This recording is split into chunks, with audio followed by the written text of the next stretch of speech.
Mana bu Xudoy taolo bergan kiprik bor, o'zi me'yorda berib qo'ygan, miqdorini berib qo'ygan. Sochlar o'siyapti, soqollar o'siyapti. Nima uchun kiprigimiz o'sib ketmayapti? Agar sochga o'xshab o'sib ketadigan qilib qo'yganda nima bo'lardi?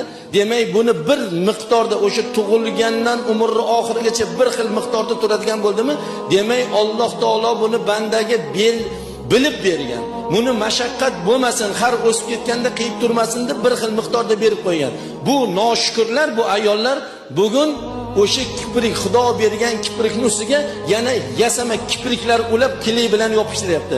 Shuni men so'rayapman, bu necha kunga yopishtiriladi? Har kuni o'zgartirib turiladimi yoki miqdori bormisam, uni 10 kunlik, uni 15 kunlik, 1 oylik turadiganlari bor ekan.